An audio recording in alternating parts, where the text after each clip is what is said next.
And thank you again for everyone tuning in today. It's a special opportunity, and I appreciate your time.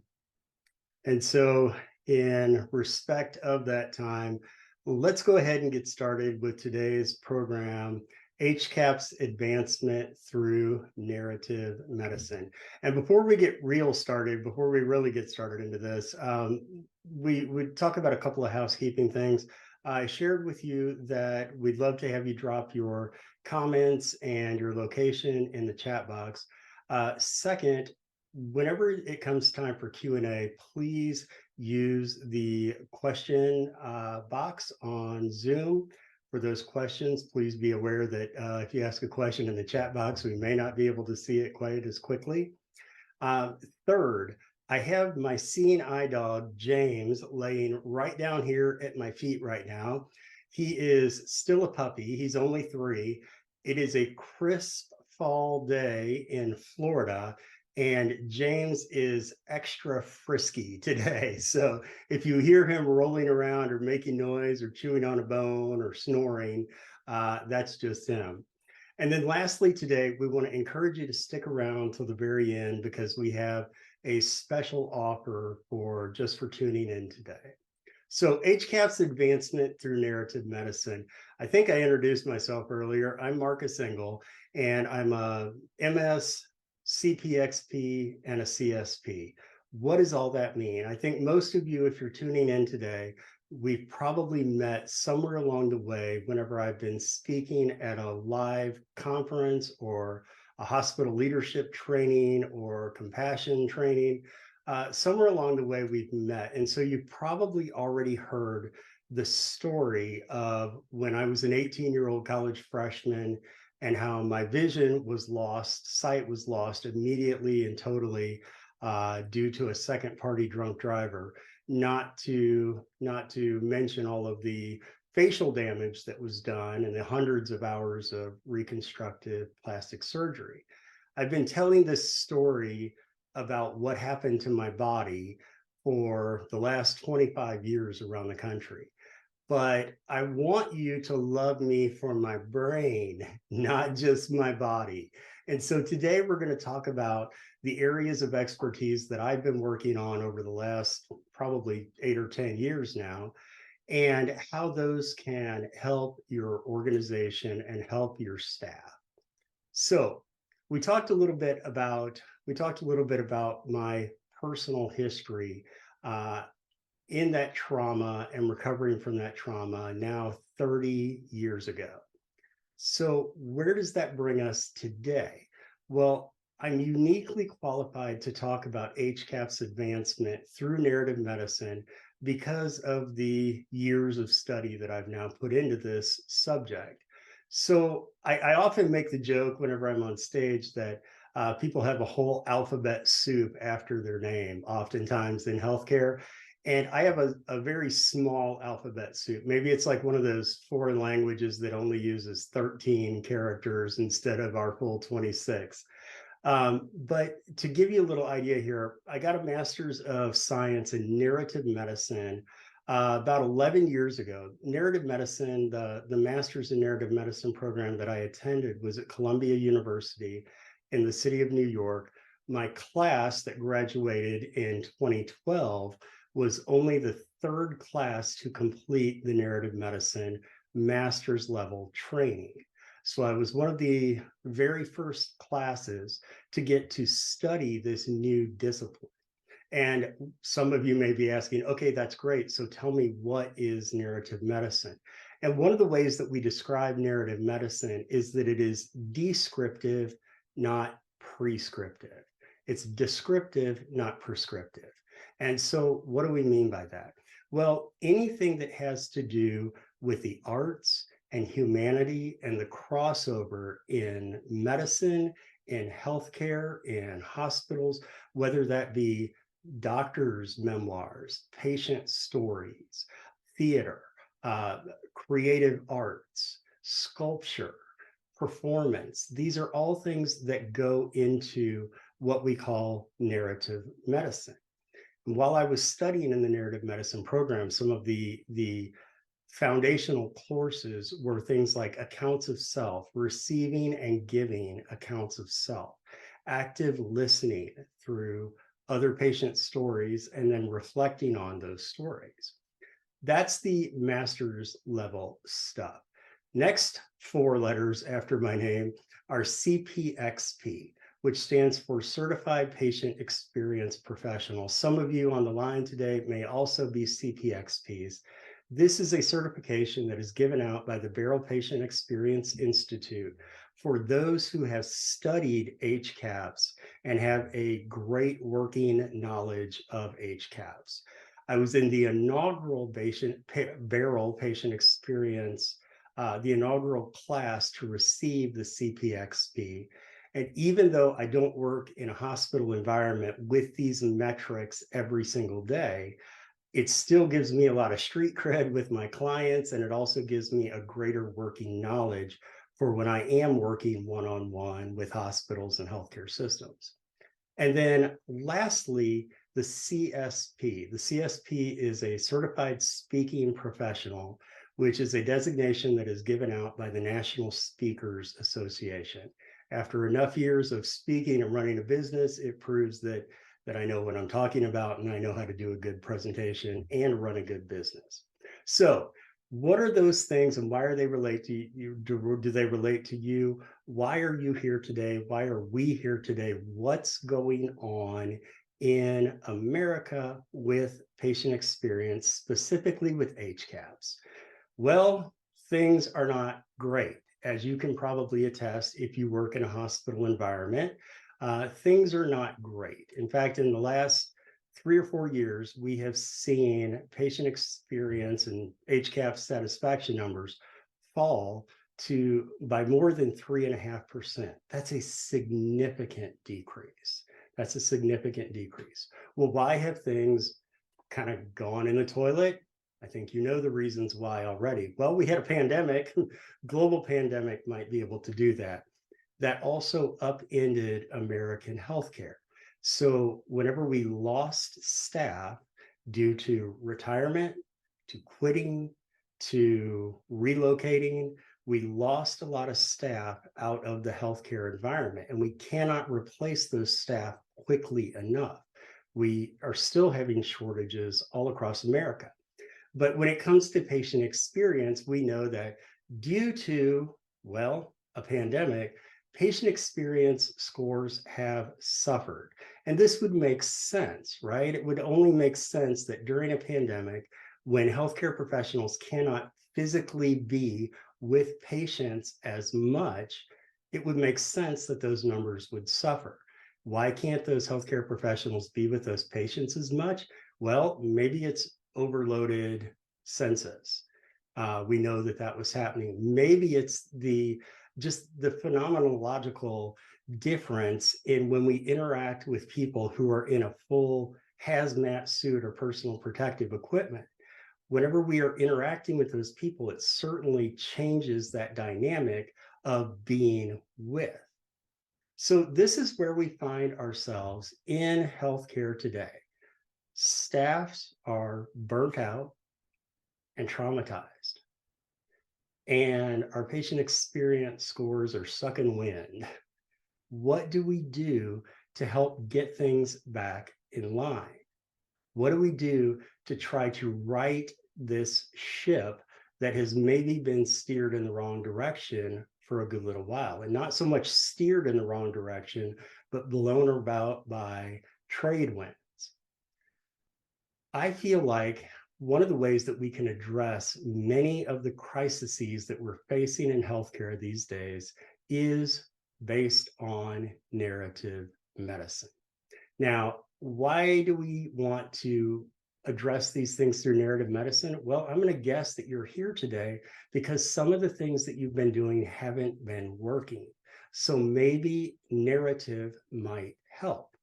How do we do this? Well, with a staff that's burnt out, with short staff, how do we try to get everybody in the facility, everybody in the organization, how do we get them to get on board with this idea of boosting HCAHPS, of giving better patient experience?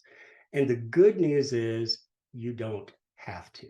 You don't have to get everybody on board. You just have to get some people on board. Now, let's talk about this for a minute. If you go onto the floors of your hospital and you talk to those caregivers at the bedside, how many of them, if you bring up HCAHPS, just cheer and dance and are so excited about HCAHPS? Probably not that many. In fact, I'm going to challenge you to look at some of the shirts that are out there for nurses. And I don't mean like scrub type shirts, I mean novelty type shirts. There are a plethora of shirts that say things like, I am your nurse, I am here to save your ass, not kiss it.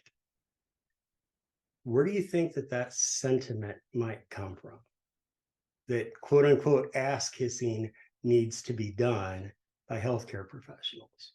Where does that come from? Could some of it be wrapped up in HCAHPS? I think so. What I'd like to get you to do and to understand, though, is that's where we're finding many of our staff. They're aggravated at HCAHPS. They feel like they have to, they're scripted in their delivery, and it's not an authentic interaction with patients. That sometimes they have to change their care to fit what's in HCAHPS as opposed to what they know to do is right. I get it. I get it.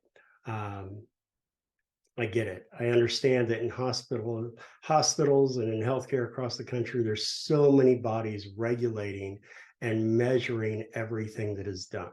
But we have to try to get our staff to understand that this is not the only way to do things.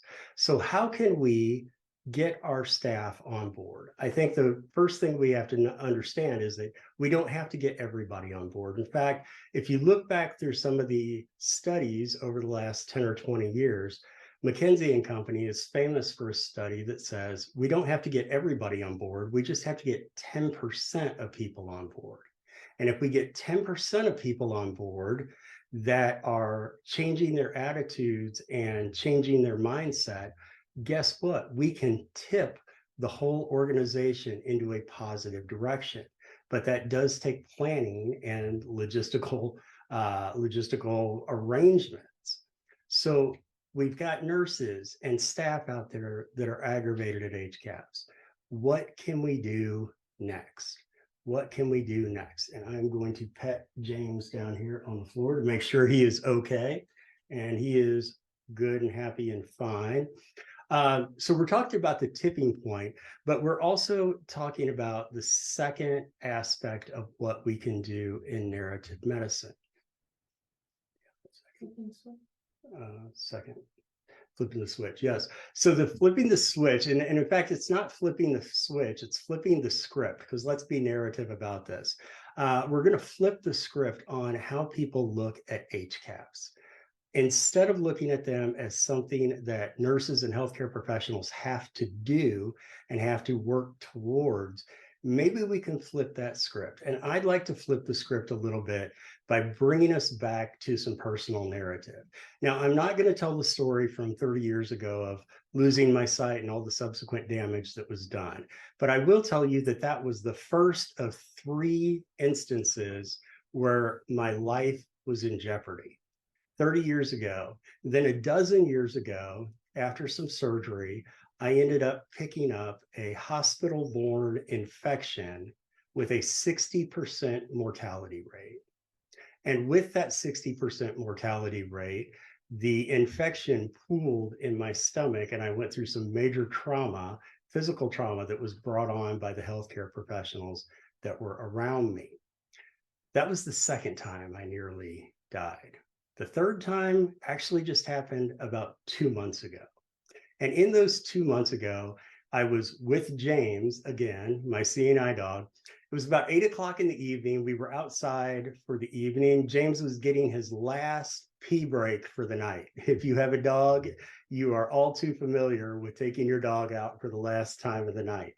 So I took James out. He's running around the backyard. And whenever he comes back up to the door to go back in, I can tell James has something in his mouth. I don't know exactly what it is, but I know he's not supposed to have it. I know it's not a toy. So I take it out of his mouth and I bring it inside, and I'm going to throw this away, whatever it is, because I can tell from holding it that it's nothing, it's not a dog toy. He doesn't need to have it. Well, as I'm walking through my living room inside the house, I'm feeling this object, still not quite understanding what it is. And as I'm feeling around on it, I find something that's wrapped around the outside. And this thing is flat and it's round. And as I'm feeling it, I can tell that it is coiled. And as soon as I had the realization that what I was touching was a snake, that thing had his fangs right here in my right hand. This was a water moccasin, also known as a cottonmouth, also known as one of the most venomous snakes in North America. And I went through that trauma of the snake hitting my hand, running to the hospital, lights and sirens with paramedics, the first dose of anti-venom, and just so many painkillers too. As you can imagine, my arm is swelling up huge during this time. And I ended up spending 6 days in the hospital. 6 days in the hospital, 2 hand surgeries, and more medicine than you can shake a stick at. Because as I learned, water moccasins are water snakes. And so that means they carry a higher bacterial risk, which meant I was just being pumped full of medicine all 6 days. In the 6 days that I was hospitalized, 99% of my care was top-notch quality. 99% of it was top-notch quality. But here we are human beings, and psychology tells us that we are often trained and also naturally tend to look at the negative. We look at the negative. So if many of you are wondering right now, 99% of great healthcare, of a great healthcare experience, well, what's the other 1%? And I can break this down into 3 stories, okay? Real quick. First story, I had a nurse who questioned my primary care doctor's prescriptions for me. And I thought that seemed a little out of line, that one of my nurses in the hospital would be questioning what my primary care doctor prescribes. Second, I had an experience with a patient care tech who seemed like once she understood that my wife would also be in the room to help, she simply didn't do her job and left all of the care to my wife.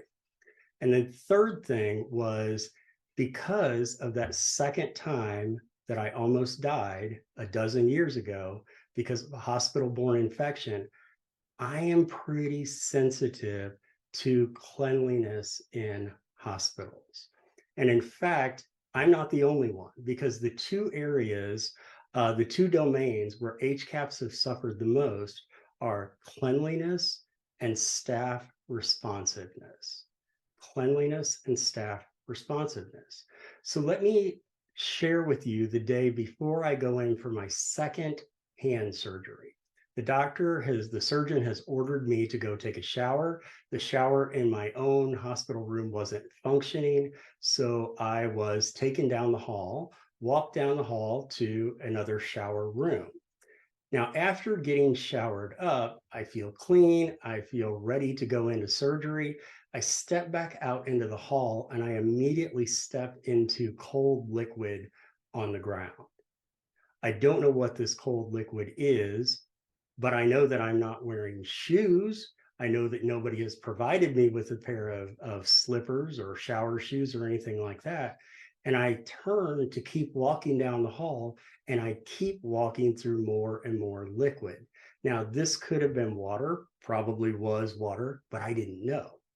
And even if it is water, why is that water out in the hallway? It makes me question cleanliness. Now, I am a little traumatized due to that hospital-borne infection from a dozen years ago, but I think anybody could see this lack of cleanliness and wonder, okay, does that mean that sterile things aren't also sterile? Now, let me ask you this question. After hearing my perspective as a patient, does it make you want to work on your own cleanliness in the hospital? Maybe because you've heard another patient's narrative. And when we listen to the stories of others, it automatically gives us greater perspective and more compassion. So let's talk some more about compassion, shall we? We know that HCAHPS aren't the only thing that's suffering. We know that staff and patients and families aren't the only things that are suffering.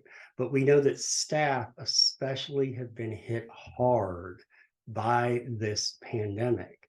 Staff that had to do things that they never thought they would have to do when they went into nursing school or therapy school. Things that no human should really have to do is what our bedside staff has witnessed over the last several years. I know we're a little bit out from the pandemic right now, at least from the worst parts of the pandemic, but that doesn't mean it's over. That does not mean it's over in the hearts and the minds of our bedside staff. So the hospitals in this country that I look to that are just the forerunners on what to do have now linked up patient experience with HR. And when they've linked up patient experience with HR, that simply means satisfied staff equals satisfied patients, right? So what are we doing to invest in our staff that they are satisfied, that they are treated, and what can we do that helps them stay in the game? This is where I bring in my history of narrative nursing. We know that 50%, roughly 50% of a hospital's overall population is made up of nurses, is comprised of nurses. And nurses are my favorite. If you've heard me keynote, you know that Barb and Jenny are my hero. While I was in this last hospitalization, my hero was Carmen, who was a wonderful, wonderful nurse. And I love nurses. I just always will. I just always will. I come from a family of nurses. And so that's where a lot of my content lies. So what can we do using narrative medicine to help nurses? This narrative nursing workshop content is what I'd like to share with you today. Whenever I do a narrative nursing workshop, what we will do is gather together nurses from the hospital. And for a workshop length of time, we do story listening, storytelling, story sharing, active listening practices, and we give our attention and our perspectives to the group. After a while, whenever you start to hear the stories of other people, it starts to give you more compassion, more perspective for that. We know that oftentimes that people don't quit their jobs because of the work, but they quit their jobs because of the people that they're working with. Bad managers, bad fellow employees, colleagues. So what if we take the time to actively listen to our fellow employees and our colleagues? Might we be able to generate some more empathy? Might we be able to generate some more compassion and understanding for these individuals that we work with every day? If you know my story about being a patient, having a snake bite, the next time you have a patient who's been traumatized in a similar way, you might have a little more idea of what they're going through. And that same thing goes for nurses, and that same thing goes for all healthcare staff. When we listen to the stories of others, when we're given an environment that is enriching and nurturing, we get to listen to the stories of others without judgment, without wanting to change the stories. We get to witness. When we witness, our perspective changes. Our perspective changes. And for information about how to facilitate some of these, I'm going to now give you the surprise that we have at the end of the webinar. And that is, what we would love for you to do is to schedule a 30-minute call with me directly. with me directly. I would love to be able to talk with you about the issues that you're facing within your facility or in your unit or on your floor. I'd love to be able to share with you some ways that we might be able to team together to make sure that those staff members are supported, and therefore our patients and families are supported, and therefore HCAHPS go up. This is what we're trying to do. So we're going to put that link in the chat box, I believe. And are we on time? We are 11:27. Okay. 127. So we've got a little bit of extra time here to be able to do some question and answers with folks. So if you have questions, my producers that are here in the room will read those out to me. If you have questions, please drop them in the question box. Any general comments can go in the chat box, but what kind of questions have we had that have popped up today?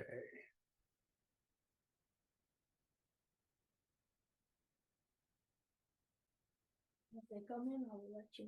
Okay. Is narrative nursing good for the whole staff? Is narrative nursing good for the whole staff? Well, narrative nursing is good for nurses. Narrative medicine is good for doctors. And whenever we talk about the rest of staff, we call that narratives of healing and healthcare. Is it significantly different between the different professions?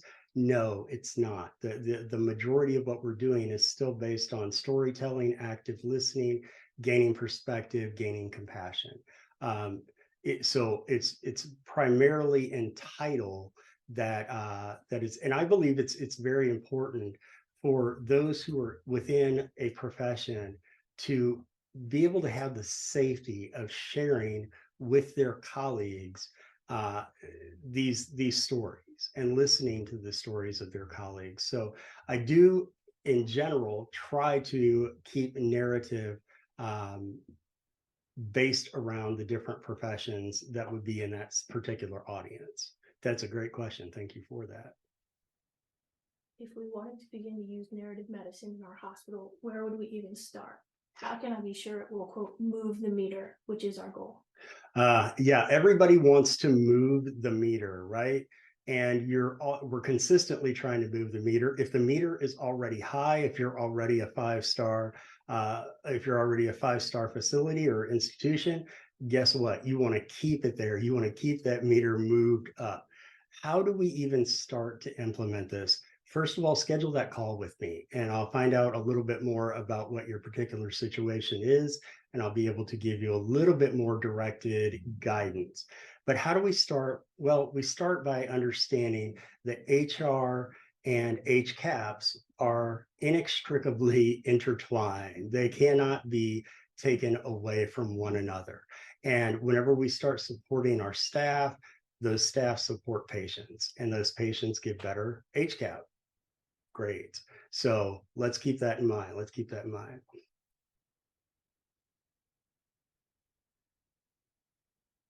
How do you get buy-in to improve HCAHPS from staff nurses that are burnt out from the COVID pandemic?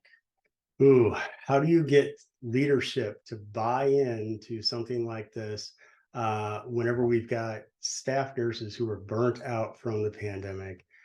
Boy, sometimes it's hard to see when we need that help, right? Sometimes it's hard to see when we need that help.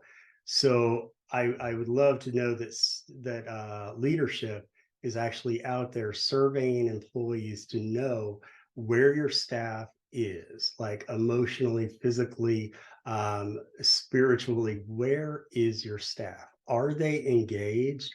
Are they satisfied? Are they happy? And if not, how can we start to move the meter?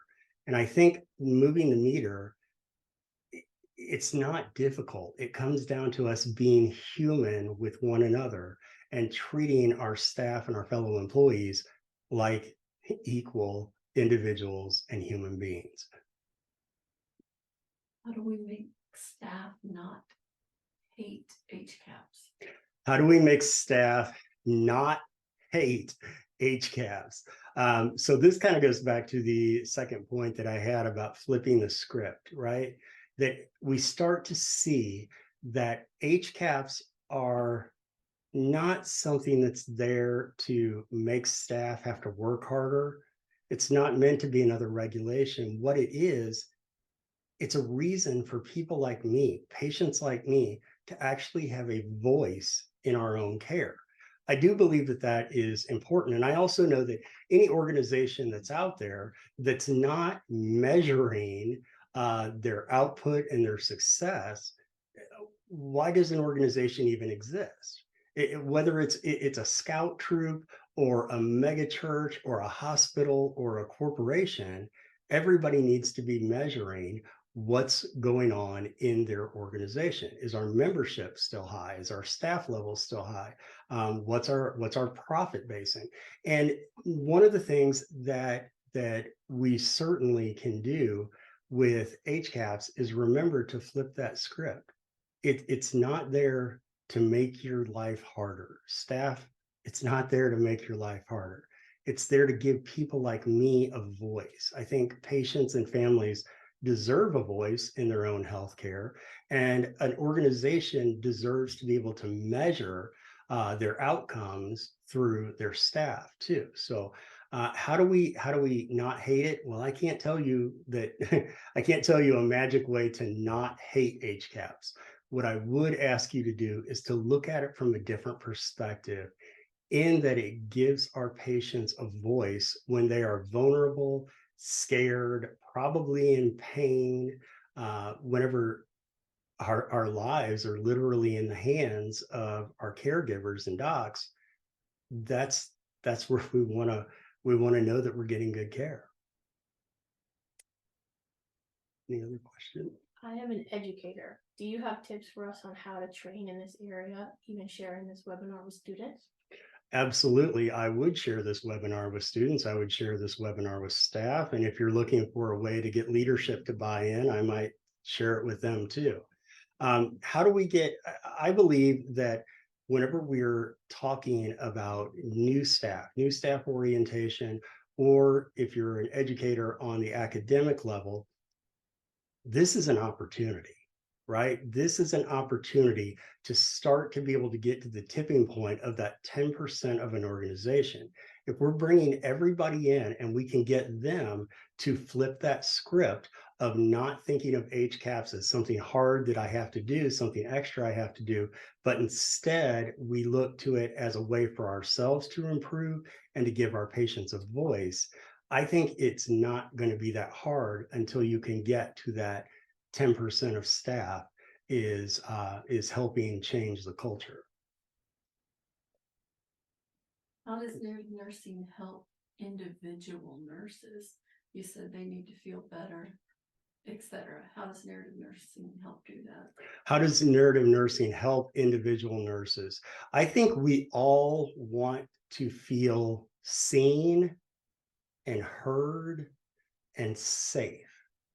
And in a narrative nursing workshop, that's what I'm trying to do, is to give everybody in there that safety and that invitation to be able to share your stories, right? When we share our stories, we feel more in contact. When we know that someone has actually truly listened to us, actively listened to us, it changes us, right? We feel seen and heard. And there's a phenomenon that goes on whereby we don't feel so isolated. We don't feel so alone. And by creating this opportunity within a narrative nursing workshop, that's how we get to these areas where it truly helps people accept and process some of the traumas that we've been through, some of the difficulties of the job. How do we encourage patients to take the patient experience surveys? How do we encourage patients to take patient experience surveys? This is a good question, because so often after a patient gets home from the hospital, they're still not right, right? I mean, people don't get to heal in the hospital until they're all healed up and then go home. We do a lot of our healing at home. And until patients are truly healed up, it's kind of hard to expect them to fill out an HCAHPS survey. So I personally feel like hospitals ought to send these out a little later, maybe a month or two down the road. But that's getting into CMS regulations and how a hospital decides to measure such things. I think that if we can get those at the bedside to really encourage the taking of the HCAHPS survey, that's one of the greatest things. Because if Carmen, my wonderful nurse from this last hospitalization, had told me to take my patient satisfaction survey, I'm going to do it, right? I'll do anything for her. But if an anonymous person comes in the room who doesn't know me, who doesn't know my case, comes in and tells me to do this, I might not listen to that individual quite as much. But boy, this is a $1 million question that all hospitals have been asking, is how do we get people to actually take the surveys?